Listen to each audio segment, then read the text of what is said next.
Very good morning, dear students. Today's topic is industrial policy. Yes. So, before going to discuss about industrial policies of India, so I would like to give you a brief idea about industries. As we all know that industries provides employment which is more stable than the employment in agriculture. It promotes modernization and overall prosperity. It is for this reason the 5-year plans place a lot of importance, that means emphasis on industrial development. No doubt, my dear students, industries occupies a very important place in the nation building activities. Industries occupies a very important place in the economic development of India. As we all know that industries provides employment opportunities. These employment opportunities are more stable comparing to the employment in agricultural sector, because we all know that agriculture, which is purely depends upon monsoon, and monsoon that is Indian agriculture is gambling with monsoon. There is no certainty and there is no stability. Is it clear? So, we have to give importance to industries, and industries promotes modernization, overall prosperity. Therefore, 5-year plans that gave importance to the industrial development of the nation. ವಿದ್ಯಾರ್ಥಿಗಳೇ, ನಮಗೆಲ್ಲ ಗೊತ್ತಿರುವ ಹಾಗೆ ಈ ಕೈಗಾರಿಕೆಗಳು ದೇಶದ ಆರ್ಥಿಕ ಅಭಿವೃದ್ಧಿಯಲ್ಲಿ ಬಹಳ ಮಹತ್ವದ ಪಾತ್ರವನ್ನು ನಿರ್ವಹಿಸುತ್ತವೆ. ಏಕೆಂದರೆ ಈ ಕೈಗಾರಿಕೆಗಳು ಒದಗಿಸುವಂತಹ ಉದ್ಯೋಗಾವಕಾಶಗಳು ಸ್ಥಿರವಾಗಿರುತ್ತವೆ. ಕೃಷಿಯು ಮಾನ್ಸೂನ್ ಮಾರುತಗಳನ್ನು ಅವಲಂಬಿಸಿದೆ. ಮಾನ್ಸೂನ್ ಮಾರುತಗಳು ಅನಿಶ್ಚಿತವಾಗಿವೆ, ಅಲ್ಲಿರ್ತಕ್ಕಂತಹ ಉದ್ಯೋಗವೂ ಕೂಡ ಅನಿಶ್ಚಿತವಾಗಿದೆ. ಈ ಕೈಗಾರಿಕೆಗಳು ಆಧುನೀಕರಣದತ್ತ ದೇಶವನ್ನು ಸಾಗಿಸುವಂಥವುಗಳು. ಸರ್ವಾಂಗೀಣ ಆರ್ಥಿಕ ಪ್ರಗತಿಗೆ ಈ ಕೈಗಾರಿಕೆಗಳು ಪೂರಕವಾಗಿರುವುದರಿಂದ ನಮ್ಮ ದೇಶದ ಪಂಚವಾರ್ಷಿಕ ಯೋಜನೆಗಳು ಕೈಗಾರಿಕೆಗಳಿಗೆ ಹೆಚ್ಚು ಪ್ರಾಮುಖ್ಯತೆಯನ್ನು ಕೊಟ್ಟವು ಅಂತ ನಾವು ಹೇಳ್ಬೋದು. ಬಹಳಷ್ಟು ಮಹತ್ವವನ್ನು ಕೊಡ್ತಾ ಬಂದವು ಅಂತ ನಾವು ಹೇಳ್ಬೋದು. ಈ ಕೈಗಾರಿಕಾ ವಲಯದ ಅಭಿವೃದ್ಧಿ ಆಗಬೇಕಾದ್ರೆ ಕೈಗಾರಿಕಾ ನೀತಿಯ ಅವಶ್ಯಕ ಅಂತ ತಿಳಿದು ಸರ್ಕಾರವು ಕೈಗಾರಿಕಾ ನೀತಿಗಳನ್ನು ಜಾರಿಗೆ ತಂದಿತು ಅಂತ ನಾವು ಹೇಳ್ಬೋದು. Today we are going to discuss about industrial policy resolution of 1956.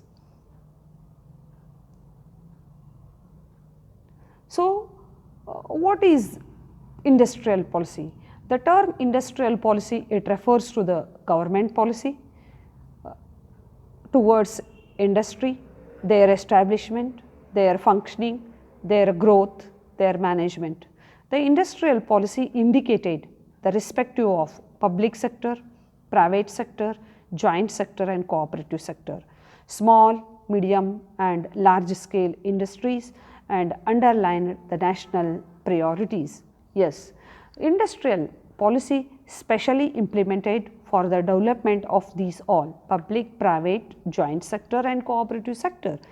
Not only public, private, joint and cooperative sector, but also for the development of small scale, medium scale industries and large scale industries according to the interest of the nation. Then what are the objectives of the 1956 industrial policy? Yes, the 1956 industrial policy is the very important industrial policy. The 19 industrial policy declared by the government on April 30th. Yes, the following objectives which threw light on that is the importance of the 1956 industrial policy. The first objective is rapid industrial growth.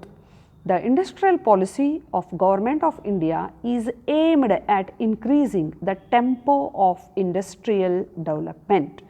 Yes, my dear students, I think 1948 policy that is implemented by the government immediately after independence, that policy is the pillar of the development of industries in India.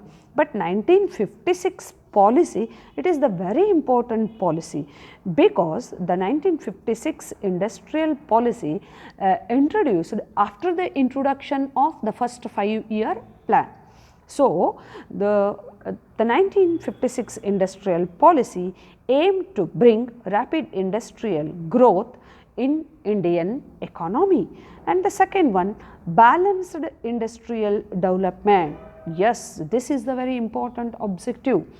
As we all know that before independence, British colonial government established industries in few big cities of India, and after independence also 1947 to 1956, almost all industries were started in few big cities of India. Therefore, 1956 policy aimed to bring balanced industrial development. The industrial policy is designed to correct the prevailing lopsided industrial structure, that is regional imbalance and imbalance in industrial development also. Is it clear? So, few big industries are located in few big cities, this is regional imbalance. Yes, and lopsided industrial structure means the development of only few big industries. Take for example, iron and steel industries, the cement industries and textile industries were more popular, and neglected other industries or the development of other industries. Therefore, 1956 policy aimed to bring balanced industrial development. Third one, balanced regional growth. Yes, this is the very important concept. Industrial policy aims at correcting regional imbalances in industrial growth. Regional imbalances in industrial development, that to start industries in almost all parts of the nation throughout the length and breadth of the country. That means not only in few big cities, but also in other remote areas of the nation or other semi-urban areas or rural parts of the country. And fourth one, solving the problem of unemployment. The problem of unemployment was very severe. So, the 1956 policy aimed to solve the problem of unemployment. ವಿದ್ಯಾರ್ಥಿಗಳೇ, 1956ರಲ್ಲಿ ಈ ಹೊಸ ಕೈಗಾರಿಕಾ ನೀತಿಯು ಜಾರಿಗೆ ಬಂದಿತು. ಈ ಕೈಗಾರಿಕಾ ನೀತಿಯು ಈ ಕೈಗಾರಿಕೆಗಳ ನಿರ್ವಹಣೆ, ಕೈಗಾರಿಕೆಗಳ ಸ್ಥಾಪನೆ, ಕೈಗಾರಿಕೆಗಳ ಅಭಿವೃದ್ಧಿಗೆ ಸಂಬಂಧಪಟ್ಟಂತಹ ನೀತಿ ಮತ್ತು ನಿಯಮಗಳನ್ನು ಒಳಗೊಂಡಿರುವಂತಹ ನೀತಿಯಾಗಿರುತ್ತದೆ. ಸೊ, ಈ ಕೈಗಾರಿಕಾ ನೀತಿಯು ಕೆಲವು ಮುಖ್ಯವಾದ ಉದ್ದೇಶಗಳನ್ನು ಇಟ್ಟುಕೊಂಡು ಜಾರಿಗೆ ತರಲಾಯಿತು. ಮೊದಲನೆಯದಾಗಿ ತೀವ್ರವಾದಂತಹ ಕೈಗಾರಿಕೆಗಳ ಅಭಿವೃದ್ಧಿ.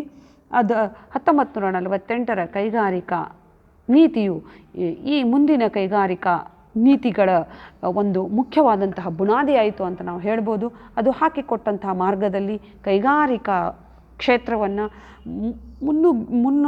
ಮುಂದಕ್ಕೆ ತೆಗೆದುಕೊಂಡು ಹೋಗುವಂತಹ ನಿಟ್ಟಿನಲ್ಲಿ ಈ ನೀತಿಯು ಜಾರಿಗೆ ಬಂದಿತು ಅಂತ ನಾವು ಹೇಳ್ಬೋದು. ಎರಡನೆಯದಾಗಿ, ಈ ಕೈಗಾರಿಕೆಗಳು ಕೆಲವು ಕೈಗಾರಿಕೆಗಳನ್ನು ನಾವು ಅಭಿವೃದ್ಧಿಪಡಿಸಿದ್ವಿ. ಯಾವುದು ಅಂತಂದರೆ ಕಬ್ಬಿನ ಮತ್ತು ಉಕ್ಕಿನ ಕೈಗಾರಿಕೆ, ಜವಳಿ ಉದ್ದಿಮೆ, ಸಕ್ಕರೆ ಉದ್ದಿಮೆ, ಇವುಗಳು ಮಾತ್ರ ಅಭಿವೃದ್ಧಿ ಆಗ್ತಾ ಇದ್ವು. ಇನ್ನುಳಿದ ಕೈಗಾರಿಕೆಗಳಿಗೆ ಪ್ರಾಧಾನ್ಯತೆ ಇರಲಿಲ್ಲ. ಆದ್ದರಿಂದ 1956ರ ಕೈಗಾರಿಕಾ ನೀತಿ ಏನು ಜಾರಿಗೆ ಬಂತಲ್ಲ, ಇದು ಇನ್ನುಳಿದ ಕೈಗಾರಿಕೆಗಳಿಗೂ ಕೂಡ ಹೆಚ್ಚಿನ ಪ್ರಾಶಸ್ತ್ಯವನ್ನು ಕೊಡುವಂತಹ ನಿಟ್ಟಿನಲ್ಲಿ ಜಾರಿಗೆ ಬಂದಿತು ಅಂತ ನಾವು ಹೇಳ್ಬೋದು. ಮೂರನೆಯದಾಗಿ, ಈ ಪ್ರಾದೇಶಿಕ ಅಸಮತೋಲನ. ಬ್ರಿಟಿಷರ ಕಾಲದಿಂದಲೂ ಕೂಡ ನಮ್ಮ ದೇಶದಲ್ಲಿ ಕೈಗಾರಿಕೆಗಳು ಕೆಲವು ದೊಡ್ಡ ಪಟ್ಟಣಗಳಲ್ಲಿ ಮಾತ್ರ ಸ್ಥಾಪನೆ ಆಗ್ತಾ ಬಂದಿದ್ದವು. ಸೊ, ಅದು 48ರಿಂದ ಹಿಡಿದು 47ರಿಂದ ಹಿಡಿದು 56 ತನಕ ಹಂಗೆ ಬಂತದು. ಈ 1956ರೊಳಗೆ ಏನು ಜಾರಿಗೆ ಬಂತಲ್ಲ, ಆವಾಗ ಸರ್ಕಾರಕ್ಕೆ ಒಂದು ಯೋಚನೆ ಬಂತು, ಇನ್ನು ಕೈಗಾರಿಕೆಗಳನ್ನು ಈ ಪಟ್ಟಣಗಳಲ್ಲಿ ಮಾತ್ರ ಅಲ್ಲದೆ ಹಿಂದುಳಿದ ಪ್ರಾದೇಶಗಳಲ್ಲಿ ಕೂಡ ಅವುಗಳನ್ನು ನಾವು ಅಭಿವೃದ್ಧಿ ಪಡಿಸಬೇಕು ಅನ್ನೋದು. ಅದೇ ನಿಟ್ಟಿನಲ್ಲಿ ಈ ಪ್ರಾದೇಶಿಕ ಅಸಮತೋಲನವನ್ನು ಹೋಗಲಾಡಿಸುವುದಕ್ಕಾಗಿ ಇದು ಗುರಿ ಇಟ್ಟುಕೊಂಡಿತು ಅಂತ ನಾವು ಹೇಳ್ಬೋದು. ನಾಲ್ಕನೇದಾಗಿ ನಿರುದ್ಯೋಗ ಸಮಸ್ಯೆಯನ್ನು ಬಗೆಹರಿಸುವುದಕ್ಕಾಗಿ. So these are the 4 important objectives of 1956 industrial policy. Okay, then come to the point. What are the main features of 1956 industrial policy? So new classification of industries, yes. Then assistance to private sector, expanded role of cottage and small scale industries, balanced industrial growth among various regions, role of foreign capital, development of managerial and technical cadres. These are the few important characteristics. The first one, what is the first one? New classification of industries. 1948 industrial policy classified industries, that is exclusive government monopoly, industries in which new factories were to be owned, run only by the government, private industries subject to state control, and all other. Yes, is it clear? But 1956 policy changed it. According to the 1956 industrial policy, industries are classified Schedule A, Schedule B and Schedule C. Okay, what Schedule A includes? Schedule A includes industries which would be exclusively owned by the state. Exclusively owned by the state.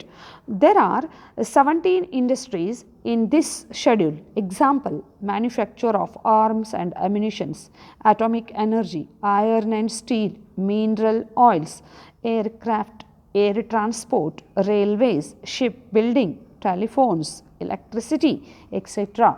That means Schedule A, that is purely owned by the state, that means the government. Is it clear? And Schedule B includes the private sector could supplement the efforts of the state sector, with the state taking the sole responsibility for starting new units. Okay, no doubt. Schedule B, so that is private owned industries. So there are 12 industries in this criteria. Example, aluminum, machine tools, fertilizers, synthetic rubber, road and sea transport, antibiotic and other essential drugs, chemicals, pulp, etc. The state will increasingly establish new units in these industries, but at the same time the private enterprise will also be encouraged to set up new units under this category.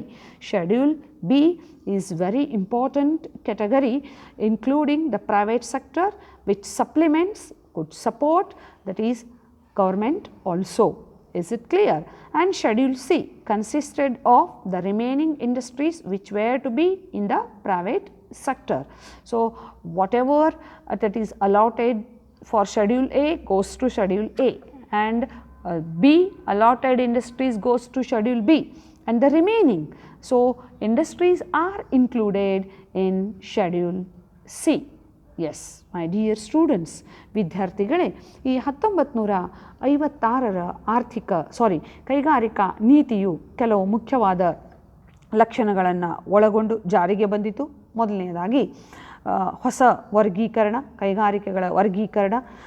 ಎರಡನೇದಾಗಿ ಖಾಸಗಿ ವಲಯಕ್ಕೆ ಹೆಚ್ಚು ಆದ್ಯತೆಯನ್ನು ಕೊಡುವುದು. ಮೂರನೆಯದಾಗಿ ಗುಡಿ ಮತ್ತು ಸಣ್ಣ ಕೈಗಾರಿಕೆಗಳಿಗೆ ಹೆಚ್ಚು ಮಹತ್ವ ಕೊಡುವುದು, ಅವುಗಳು ಹೆಚ್ಚು ಸ್ಥಾಪನೆ ಆಗುವಂತಹ ಪ್ರಯತ್ನ ಅಥವಾ ನಿಟ್ಟಿನಲ್ಲಿ ಸಾಕಷ್ಟು ಯೋಜನೆಗಳನ್ನು ಹಮ್ಮಿಕೊಳ್ಳುವುದು. ನಾಲ್ಕನೆಯದಾಗಿ ಸಮಾನವಾದಂತಹ ಕೈಗಾರಿಕಾ ಅಭಿವೃದ್ಧಿ ನೀತಿಯನ್ನು ಜಾರಿಗೆ ತರುವುದು. ಐದನೇದಾಗಿ ವಿದೇಶಿ ಬಂಡವಾಳಕ್ಕೆ ಹೆಚ್ಚು ಪ್ರಾಮುಖ್ಯತೆಯನ್ನು ಕೊಡುವುದು.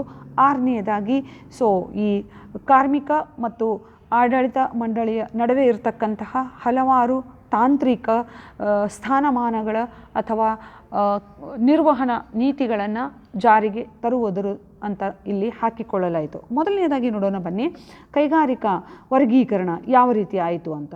ಸೊ ಇಲ್ಲಿ ಶೆಡ್ಯೂಲ್ ಎ, ಶೆಡ್ಯೂಲ್ ಬಿ ಮತ್ತು ಶೆಡ್ಯೂಲ್ ಸಿ ಅಂತ ಭಾಗ ಮಾಡಿಕೊಂಡ್ರು. ಶೆಡ್ಯೂಲ್ ಎದೊಳಗೆ ಯಾವ ಬರ್ತಾವಪ್ಪ ಅಂದ್ರೆ ಇವು ಸರ್ಕಾರದ ಅಧೀನದಲ್ಲಿ ಇರ್ತಕ್ಕಂಥವುಗಳು ಮಾತ್ರ. ಇಲ್ಲಿ ಯಾವ್ಯಾವ ಬರ್ತಾವಪ್ಪ ಅಂದ್ರೆ ಆರ್ಮ್ ಮತ್ತು ಅಮ್ಯುನಿಷನ್ಸ್ ಅಂತ ಹೇಳ್ತೀವಿ ನಾವು, ಅಂದ್ರೆ ಶಸ್ತ್ರ ಉಪಕರಣಗಳು ಮತ್ತು ಅಣುಶಕ್ತಿ ಅಂತ ನಾವು ಹೇಳ್ಬೋದು, ಐರನ್ ಮತ್ತು ಸ್ಟೀಲ್ ಅಂತ ಹೇಳ್ಬೋದು, ಏರ್ಕ್ರಾಫ್ಟ್, ಏರ್ ಟ್ರಾನ್ಸ್ಪೋರ್ಟ್, ರೈಲ್ವೆ, ಇವೆಲ್ಲ ಶೆಡ್ಯೂಲ್ ಎ ಒಳಗೆ ಬರ್ತಾವೆ. ಶೆಡ್ಯೂಲ್ ಬಿ ಒಳಗೆ ಯಾವ ಬರ್ತಾವಪ್ಪ ಅಂತಂದ್ರೆ fertilizer, synthetic rubber, aluminium, machine tools, ಆಮೇಲೆ road and sea transport, antibiotic, ಇವೆಲ್ಲ ಶೆಡ್ಯೂಲ್ ಬಿ ಒಳಗೆ ಬರ್ತಾವೆ. ಈ ಶೆಡ್ಯೂಲ್ ಬಿ ಒಳಗೆ ಇಲ್ಲಿ ಏನಪ್ಪ ಅಂತಂದ್ರೆ ಖಾಸಗಿ ವಲಯಕ್ಕೆ ಅಂದರೆ ಪ್ರೈವೇಟ್ ಸೆಕ್ಟರ್ಗಿಲ್ಲಿ ಇಂಪಾರ್ಟೆನ್ಸ್ ಕೊಡಲಾಯಿತು. ಖಾಸಗಿ ವಲಯಕ್ಕೆ ಸರ್ಕಾರ ತಾನೂ ಸ್ಥಾಪನೆ ಮಾಡ್ಕೊತ ಹೋಯಿತು ಶೆಡ್ಯೂಲ್ ಬಿ ಗ್ರೂಪ್ ಒಳಗೆ, ಮತ್ತು ಇಲ್ಲಿ ಖಾಸಗಿ ವಲಯಕ್ಕೂ ಕೂಡ ಹೆಚ್ಚು ಮಹತ್ವ ಕೊಟ್ಟಿತ್ತು ಶೆಡ್ಯೂಲ್ ಬಿ ಸೆಕ್ಷನ್ ಒಳಗೆ. ಮತ್ತು ಎ ಮತ್ತು ಬಿ ಒಳಗೆ ಯಾವ್ಯಾವ ಹೋಗ್ತಾವಲ್ಲ, ಉಳಿಕಿದು ಏನೆಲ್ಲ ಇರ್ತಾವಲ್ಲ ಅವು ಎದ್ರೊಳಗೆ ಬಂತ್ರಿಪ್ಪ, ಶೆಡ್ಯೂಲ್ ಸಿ ಒಳಗೆ ಬಂತು ಅಂತ ನಾವು ಹೇಳ್ಬೋದು. ಈ ರೀತಿಯಾಗಿ ಕೈಗಾರಿಕೆಗಳನ್ನು ಇಲ್ಲಿ 3 ಭಾಗಗಳಲ್ಲಿ ವರ್ಗೀಕರಣ ಮಾಡಲಾಯಿತು ಅಂತ ನಾವು ಹೇಳ್ಬೋದು. ಓಕೆ, ಸೊ ಈ 1956ರ ನೀತಿ ಏನಿತ್ತಪ್ಪ ಅಂತಂದ್ರೆ ನಾವು ಹೇಳಿದ್ವಿ ಏನಪ್ಪ, ಖಾಸಗಿ ವಲಯಕ್ಕೆ ಸಣ್ಣ ಮತ್ತು ಗುಡಿ ಕೈಗಾರಿಕೆಗಳಿಗೆ ಹೆಚ್ಚು ಮಹತ್ವ ಕೊಡಲಾಯಿತು ಅಂತ. ಯಾಕಪ್ಪ ಅಂದ್ರೆ 1955ರೊಳಗೆ ಒಂದು ಕಮಿಟಿ ಮಾಡಿದ್ರು, ಕರ್ವೆ ಕಮಿಟಿ ಅಂತ. ಆ ಕಮಿಟಿ ಏನು ರಿಪೋರ್ಟ್ ಕೊಟ್ಟಿದ್ದು ಗೌರ್ಮೆಂಟ್ಗೆ ಅಂತಂದ್ರೆ, ಈ ಸಣ್ಣ ಕೈಗಾರಿಕೆಗಳು ಇಲ್ಲದೆ ಹೋದಲ್ಲಿ ದೇಶದ ಆರ್ಥಿಕ ಅಭಿವೃದ್ಧಿ ಮತ್ತು ಕೈಗಾರಿಕಾ ಅಭಿವೃದ್ಧಿ ಆಗೋದಿಲ್ಲ. Yes my dear students, the second very important feature of this industrial policy is the importance given to small scale and cottage industries. No doubt, in the year 1955, the Karve committee that submitted report to the government that is about the importance of small scale and cottage industries. Is it clear? Okay, ಈ ಸಣ್ಣ ಮತ್ತು ಈ ಗುಡಿ ಕೈಗಾರಿಕೆಗಳಿಗೆ ಯಾಕೆ ಪ್ರಾಧಾನ್ಯತೆಯನ್ನು ಕೊಡಬೇಕಾಯಿತು, ಯಾಕಮ್ಮ ಅವುಗಳಷ್ಟು ಮಹತ್ವ ಅಂತ ನಾವು ಒಂದು ಸ್ವಲ್ಪ ತಿಳಿಯುವಂಥ ನಿಟ್ಟಿನಲ್ಲಿ ನೋಡಿದರೆ, ಈ ಸಣ್ಣ ಮತ್ತು ಗುಡಿ ಕೈಗಾರಿಕೆಗಳು ಒಂದು ಲಿಮಿಟ್ ಹಾಕ್ಕೊಂಡು, ಅಂದ್ರೆ 5 ಲಕ್ಷ ರೂಪಾಯಿ ಒಳಗಿನೂ ಎಲ್ಲ ಯಾವುದ್ರೊಳಗೆ 1 ಕೋಟಿ, 5 ಲಕ್ಷದಿಂದ 1 ಕೋಟಿ ಏನು ಇನ್ವೆಸ್ಟ್ಮೆಂಟ್ ಮಾಡ್ಕೋತಾವಲ್ಲ ಅವೆಲ್ಲ ಸಣ್ಣ ಕೈಗಾರಿಕೆಗಳಂತ ನಾವು ಹೇಳ್ಬೋದು. Yes, so just I want to give you the meaning of small scale industry. Why the government gave utmost importance to small scale industries during 1956 or in this policy? Yes, the small scale industry, it is defined with reference to the maximum investment allowed on the assets of the industry. Yes, the limit is that is 5 lakh to 1 crore. Is it clear? So this is called the small scale industry. And why the government gave importance to small scale industries under this policy? ಯಾಕೆ ಸರ್ಕಾರ ಇಷ್ಟು ಮಹತ್ವ ಕೊಟ್ಟಿತ್ತು ಅಂತಂದಾಗ, yes, just I want to give you idea about the importance of the small scale industry. These small scale industries are labour intensive, they use more of labour and 100% suitable to country like India, because in India, that is, there is a shortage of capital and population is much more. So better to start small scale industries. So this is the first plus point, and these small scale industries provide more employment opportunities. Yes, the objective of this policy is what? That to eradicate poverty and unemployment, and this is very beneficial and very useful to remove the problem of poverty and unemployment. Contribution to export, yes, small scale industries produce exportable goods, earning more foreign exchange and using domestic resources, and helps to distribute income and wealth properly, a quick decision. So these all are the plus points. Yes, am I right? So the government gave utmost importance to, that is, small scale and cottage industries under this policy. ವಿದ್ಯಾರ್ಥಿಗಳೇ, ನಾನು ಹೇಳಿದ ಹಾಗೆ ಒಂದು ದೊಡ್ಡ ಪ್ರಶ್ನೆ, ಯಾಕಪ್ಪ ಈ ಸರ್ಕಾರ ಈ 1956ರ ಕೈಗಾರಿಕಾ ನೀತಿಯಲ್ಲಿ ಸಣ್ಣ ಕೈಗಾರಿಕೆಗಳಿಗೆ ಬಹಳ ಮಹತ್ವ ಕೊಟ್ಟಿತು ಅಂದಾಗ ಅವುಗಳ ಮಹತ್ವವನ್ನು ನಾವು ಅರ್ಥಕೊಳ್ಳೇಬೇಕು. ಯಾಕಂತಂದ್ರೆ ಈ ಸಣ್ಣ ಕೈಗಾರಿಕೆಗಳು ಶ್ರಮ ಅವಲಂಬಿತ ಕೈಗಾರಿಕೆಗಳು, ಈ ಶ್ರಮ ಅವಲಂಬಿತ ಕೈಗಾರಿಕೆಗಳು ನಮ್ಮಂತಹ ದೇಶಗಳಲ್ಲಿ, ಅಂದರೆ ಬಂಡವಾಳ ಕಡಿಮೆ ಮತ್ತು ಜನಸಂಖ್ಯೆ ಹೆಚ್ಚಿರುವಂಥ ದೇಶಗಳಿಗೆ ಭಾಳಷ್ಟು ಅನುಕೂಲತೆ ಮಾಡಿಕೊಡ್ತಾವ, ಜನರಿಗೆ ಉದ್ಯೋಗಾವಕಾಶಗಳನ್ನು ಒದಗಿಸಿಕೊಡ್ತಾವ. ಆಮೇಲೆ ರಫ್ತು ಮಾಡತಕ್ಕಂತಹ ಸರಕುಗಳನ್ನು ಉತ್ಪಾದನೆ ಮಾಡ್ತಾವೆ. ಅದೇ ರೀತಿಯಾಗಿ ಸಾಕಷ್ಟು ವಿದೇಶಿ ವಿನಿಮಯವನ್ನು ಸಂಗ್ರಹಣೆ ಮಾಡಲು ನಮಗೆ ಸಹಾಯ ಮಾಡ್ತಾವೆ ಮತ್ತು ದೇಶೀಯ ಸಂಪನ್ಮೂಲಗಳನ್ನು ಬಳಕೆ ಮಾಡ್ಕೊಳ್ತಾವೆ. ಅದೇ ರೀತಿಯಾಗಿ ಸಂಪತ್ತು ಮತ್ತು ಆದಾಯದ ಸಮಾನ ಹಂಚಿಕೆಗೆ ಇವು ಅನುವು ಮಾಡಿಕೊಡ್ತಾವೆ ಮತ್ತು ನಾವು ನಿರ್ಣಯವನ್ನು ಸಮಾಜದ ಹಿತದೃಷ್ಟಿಯಿಂದ ತೆಗೆದುಕೊಳ್ಳಲಿಕ್ಕೆ ಈ ಸಣ್ಣ ಕೈಗಾರಿಕೆಗಳು ಬಹಳ ಅನುಕೂಲಕರವಾದಂತಹ ಒಂದು ವಾತಾವರಣವನ್ನು ನಮಗೆ ಮಾಡಿಕೊಡ್ತಾವ ಅನ್ನೋ ದೃಷ್ಟಿಯಿಂದ 1956ರ ಕೈಗಾರಿಕಾ ನೀತಿಯು ಈ ಕೈಗಾರಿಕೆಗಳಿಗೆ ಹೆಚ್ಚು ಮಹತ್ವ ಕೊಟ್ಟಿತು, ಸಬ್ಸಿಡೀಸ್ ಕೊಟ್ಟಿತು. More subsidies are given to small scale and cottage industries and financial packages are given to small scale and cottage industries. Yes, is it clear? And demerits are also there because no latest machineries are used, byproducts may be wasted, difficulty in getting loans because financial strength is less, old techniques, lack of research. Where plus points are there, definitely negative points are also there, but plus points, that means merits are, that is generating more and more that is positive things in Indian economy. Therefore, the 1956 policy gave importance to small scale and cottage industries. Is it clear? And regional balance in industrial development. Yes, and 1956 policy also gave support for the regional balance. That means starting industries not only in few big cities but in other parts of the country. And another one, cooperation, bringing cooperation and the role of labor that to improve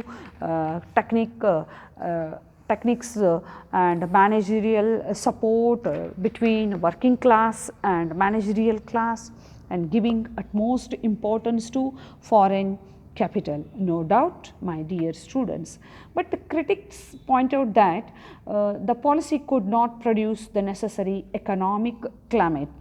Yes, in spite of its superiority over the old industrial policy, the new industrial policy of 56 was criticized in several ways.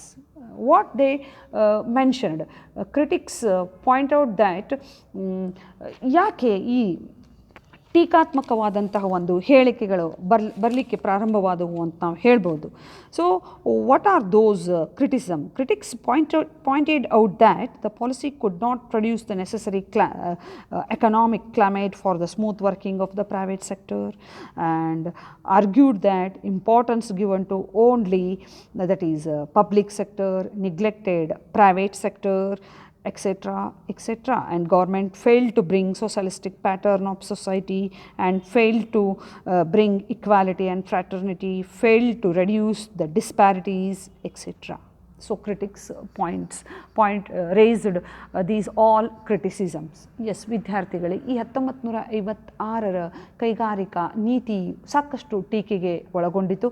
ಅಂದರೆ ಟೀಕಾಕಾರರು ಏನು ಹೇಳಿದ್ರಪ್ಪ ಅಂದರೆ, ಇದು ಆರ್ಥಿಕವಾದಂತಹ ಒಂದು ಉತ್ತಮವಾದಂತಹ ವಾತಾವರಣವನ್ನು ಸೃಷ್ಟಿಸುವುದರಲ್ಲಿ ಸಾಕಷ್ಟು ಎಡವಟ್ಟು ಮಾಡಿಕೊಂಡಿತು. ಕೇವಲ ಸಾರ್ವಜನಿಕ ವಲಯಕ್ಕೆ ಆದ್ಯತೆ ಕೊಟ್ಟಿತು, ಖಾಸಗಿ ವಲಯಕ್ಕೆ ಆದ್ಯತೆ ಕೊಡಲಿಲ್ಲ. ಪ್ರಾದೇಶಿಕ ಅಸಮತೋಲನವನ್ನು ಹೋಗಲಾಡಿಸುವುದರಲ್ಲಿ ಹಿನ್ನಡೆ ಸಾಧಿಸಿತು ಅಂತ ಕೆಲವು ಟೀಕೆಗಳನ್ನು ಮಾಡಿದರು. ಆದರೆ ಕೆಲವು ಮಹತ್ವದ ಇದಕ್ಕೆ ಸುಪೀರಿಯರಿಟೀಸ್ ಕೆಲವೊಂದು ಅದಾವಂತ ನಾವು ಹೇಳ್ಬೋದು. ಇವೊಂದು critics criticised the 1956 policy, but few superiorities are there. The first one is a proper classification of industries as Schedule A, Schedule B and Schedule B. And second one, fair and non-discriminatory treatment. That means public and private and like this. No, not like that. Fair and non-discriminatory treatment that is given to all types of industries. So ಎಷ್ಟೇ ಟೀಕೆಗಳನ್ನು ಮಾಡಿದರೂ ಕೂಡ ಈ 56ರ ಕೈಗಾರಿಕಾ ನೀತಿಯು ಕೆಲವು ಸಾಕಷ್ಟು ಮುಖ್ಯವಾದಂತಹ ಗುರಿಯನ್ನು ಇಟ್ಕೊಂಡು ಏನು ಜಾರಿಗೆ ಬಂದಿತ್ತಲ್ಲ, ಅದು ವರ್ಗೀಕರಣ, ಸರಿಯಾದಂತಹ ವರ್ಗೀಕರಣ ಮಾಡಿಕೊಟ್ಟಿತ್ತು ಮತ್ತು ತಾರತಮ್ಯ ಇಲ್ಲದಂತಹ ಒಂದು ಕೈಗಾರಿಕಾ ನೀತಿ ಅಂತ ನಾವು ಹೇಳಬಹುದು. Yes, my dear students, this is about 1956 industrial policy. ವಿದ್ಯಾರ್ಥಿಗಳೇ, ಇದು 1956ರ ಕೈಗಾರಿಕಾ ನೀತಿ. ಸೊ ಈ ವಿಡಿಯೋ ಇಯರ್ಫೋನ್ ಹಾಕ್ಕೊಂಡು ಕೇಳ್ರಿ, ಸರಿಯಾಗಿ ಎಲ್ಲಿ ಇಂಟರ್ನೆಟ್ ಬರ್ತಿರ್ತೈತಲ್ಲ ಅಲ್ಲಿ ಕೂತ್ಕೊಂಡು ಕೇಳಿದ್ರೆ ನಿಮ್ಗೆ ಪಿಕ್ಚರು ಕ್ಲಿಯರ್ ಕಾಣಿಸ್ಬೋದು, ಆಮೇಲೆ ಈಸಿಲಿ ಅಂಡರ್ಸ್ಟ್ಯಾಂಡ್ ಆಗ್ಬೋದು. ಟೆಕ್ಸ್ಟ್ ಬುಕ್ ತೊಗೊಳ್ರಿ. So text book is like a mother. ಯಾವ್ದು ಟೆಕ್ಸ್ಟ್ ಬುಕ್ ತೊಗೊಳ್ತೀರಿ, ಲೈನ್ ಟು ಲೈನ್ ರೀಡ್ ಮಾಡೋಕ್ಕೆ ಕಲ್ಕೊಳ್ರಿ, ಓದ್ರಿ. ಓದಿದ ಮೇಲೆ ಪಾಯಿಂಟ್ಸ್ ನೋಟ್ ಡೌನ್ ಮಾಡಿಕೊಡ್ರಿ. Yes my dear students, go through the videos, listen very carefully by using earphones and try to note down the points. Yes, one more request, please go through the textbook. It means textbook is like a mother. Everything is, that means, available in that textbook. Don't neglect textbooks. Is it clear? Take care of your health. Stay safe, stay happy and stay inspired.